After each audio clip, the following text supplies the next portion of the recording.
A young mother disappears without a trace, leaving behind more questions than answers. As police dive into the case, every new clue only makes things more puzzling. But eventually, a chilling trail of evidence leads them to a dark truth, one that no one saw coming.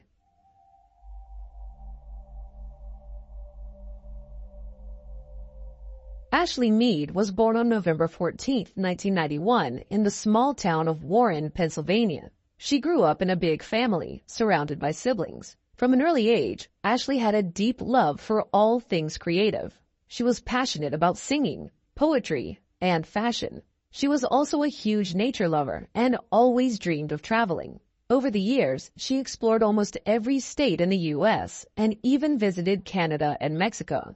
After finishing high school, Ashley moved to New York to study liberal arts. Later, she transferred to Louisiana State University in Shreveport. That's where she met a guy named Adam, and the two started dating. For the next few years, Ashley stayed focused on her studies until her life took a sudden, devastating turn. She was in a serious car accident, which led to a long and difficult recovery. And even though she eventually managed to get back to her normal life, she now had a new problem: medical bills. The debt piled up during her treatment, and she had no choice but to drop out of school and start working full-time.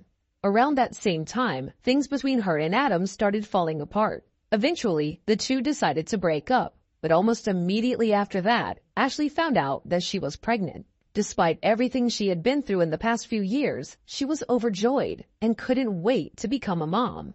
She also wanted her child to grow up in a two-parent home, so she and Adam agreed to co-parent their daughter. By then, Adam had moved to Boulder, Colorado to study culinary arts and become a chef, and Ashley decided to follow him there. Ashley and Adam rented an apartment in a small residential complex, and before long, their daughter, Winter Daisy, was born. Even though they had decided not to get back together, they were both completely devoted to their little girl, sharing the responsibilities of raising her and giving her all their love. A few months after Winter was born, Ashley got a job as a teaching assistant at a preschool. Later, she joined an organization that helped children from low-income families get ready for school. The work was tough, but Ashley had a natural way with kids. They loved her from the start. This continued until February 2017. By then, Ashley was 25 years old, raising her one-year-old daughter and working with kids. But on February 13th, she didn't show up for her shift. Her coworkers found it odd. They tried calling and texting her, but she never responded. The next day, when she missed work again, one of her colleagues decided to contact the police. She asked them to check on Ashley and her daughter to make sure that they were okay. The local police department sent officers to her apartment complex. As soon as they got there, they noticed a few strange things. The outdoor lights near the entrance were on, even though it was the middle of the day. The front door was unlocked, so the officers stepped inside. But there was no sign of Ashley, her daughter, or Adam. As they looked around, more red flags popped up. Ashley's belongings, her phone, driver's license, and purse were still inside. Yet her car was missing from the parking lot, which didn't make sense. Then, in the kitchen, they found something even more unsettling. A half-cooked meal left in the oven, as if someone had started making dinner, but, for some reason, never finished, and never came back.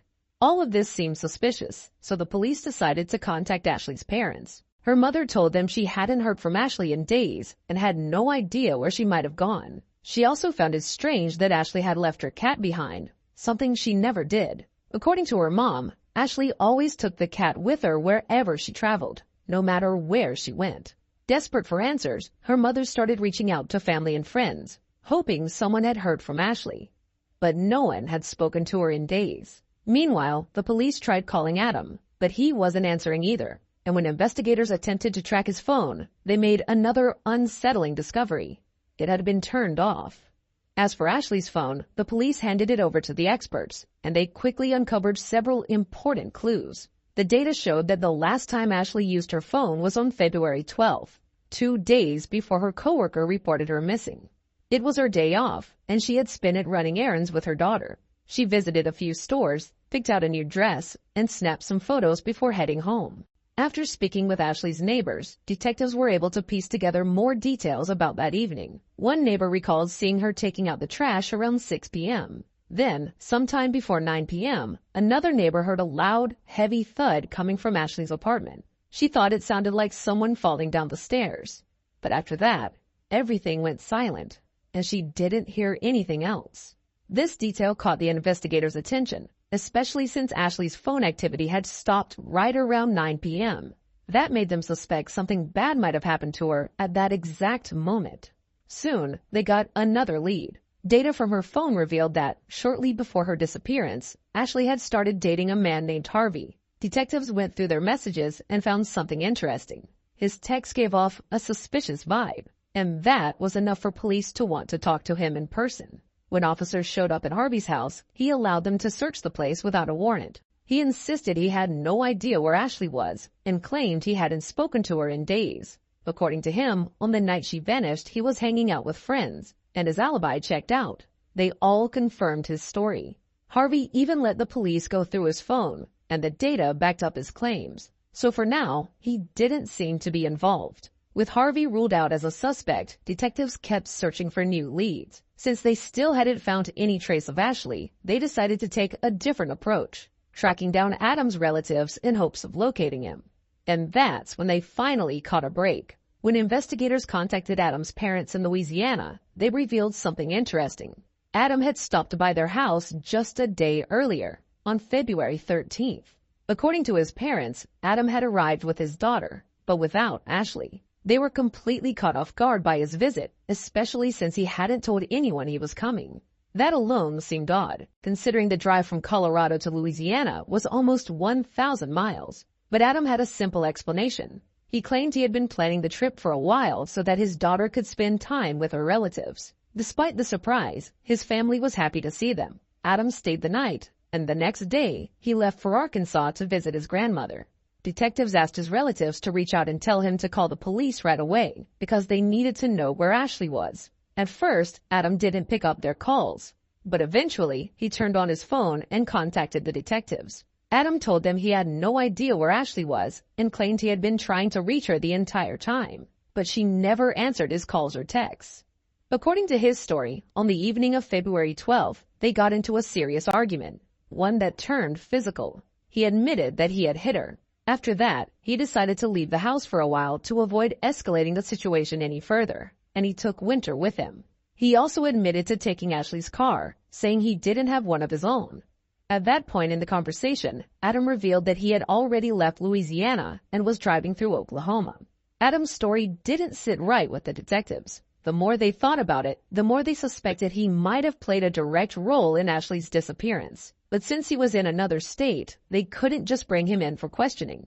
Then, they noticed a critical detail. Adam wasn't listed on Winter's birth certificate. Legally, that meant he had no right to take her out of state without Ashley's permission. So detectives used this to their advantage. They contacted police in Oklahoma and asked them to detain him. A few hours later, patrol officers spotted Ashley's car on the road. Adam was taken into custody, and thankfully, Winter was found safe with him. While detectives prepared for his interrogation, forensic experts searched the car, and what they found was deeply unsettling. Under one of the back seats, they discovered traces of blood. When they ran a DNA test, the results confirmed it belonged to Ashley. For the first time, investigators had physical evidence suggesting that Ashley might no longer be alive. But they still had no idea what had actually happened to her. That was about to change, though, because another clue was just around the corner. Soon after speaking with Adam's parents, detectives received an unexpected call from his younger sister. She told them that she hadn't been able to see Adam and Winter the day they arrived. Instead, she stopped by their parents' house the following morning. By that time, their parents had already left for work, and Adam was supposed to be getting ready for his trip to another state. But the moment she walked in, his reaction caught her off guard. He looked genuinely shocked to see her. He seemed extremely nervous, and something about his behavior felt off. Then, she noticed something strange. Cleaning supplies were scattered everywhere, and it looked like Adam had been scrubbing something in the guest bedroom. When she asked him what was going on, he gave her a bizarre explanation.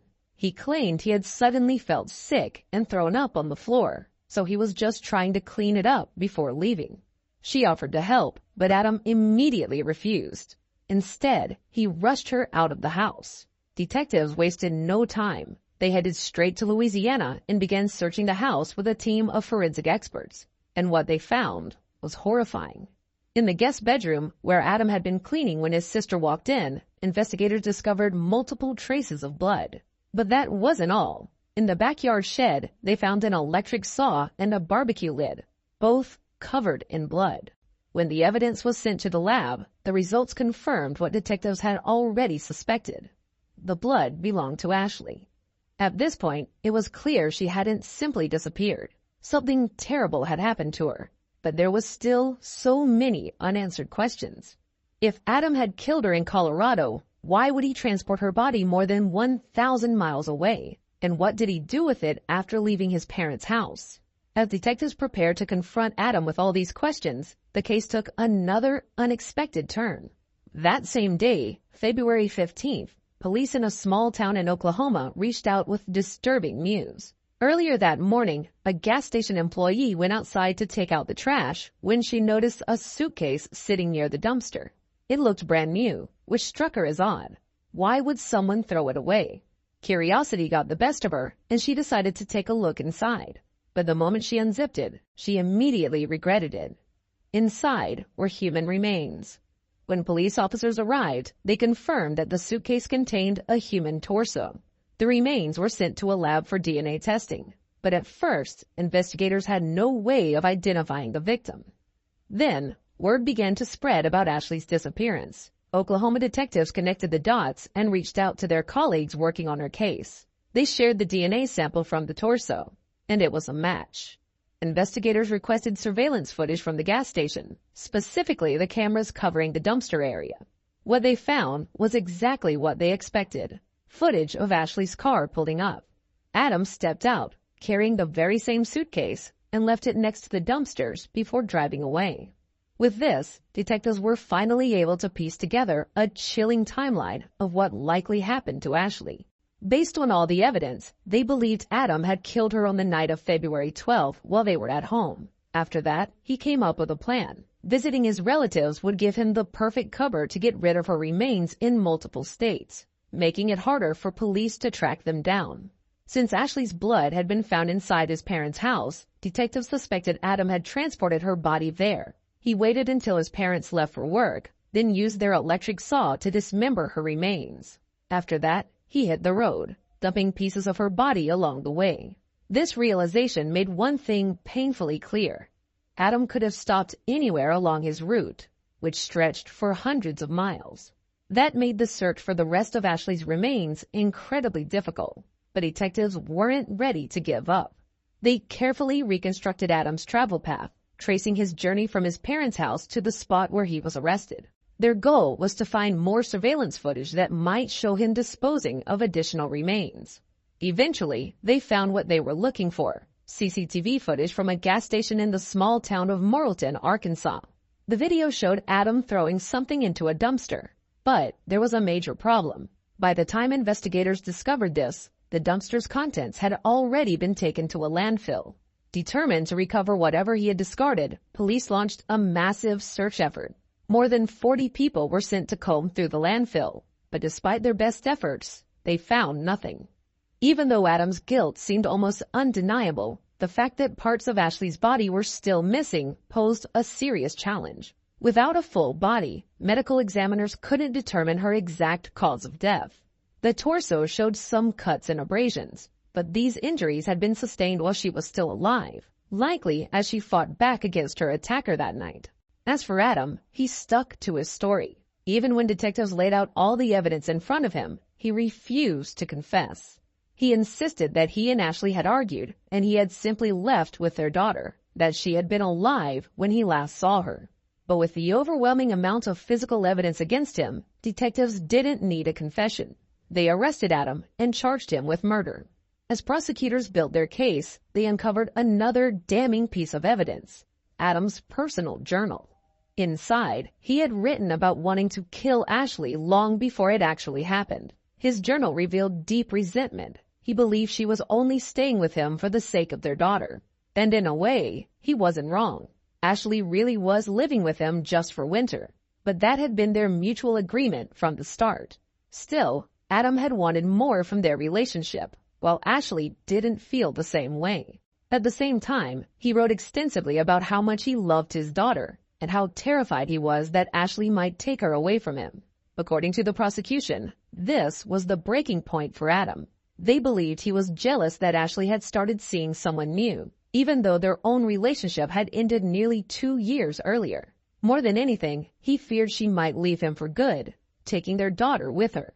That, they argued, was what pushed him to commit murder. And, in a desperate attempt to cover his tracks, Adam tried to make it look like Ashley had simply vanished. He even called and texted her after killing her, pretending to be worried, as if he had no idea where she had gone. Before the trial began, it was revealed that Adam had been diagnosed with bipolar disorder and PTSD from his time in the military. But that didn't change a thing. He was still found guilty and held accountable for his actions. In April 2018, a jury unanimously found him guilty of murder. He was sentenced to life in prison, plus an additional 12 years. Adam later tried to appeal the verdict, but his request was denied. To this day, he remains behind bars and still refuses to reveal where he disposed of the rest of Ashley's remains. One final detail I want to mention. After Adam's arrest, Winter was placed in the custody of Child Protective Services, despite both sides of the family wanting to take her in. What happened to her after that remains unknown, as authorities have kept this information private due to her age. So, all that's left is to hope she was eventually placed with relatives and not left in the foster care system. Share your thoughts on this story in the comments section, and don't forget to press the like button if you enjoyed my video. Thank you for watching.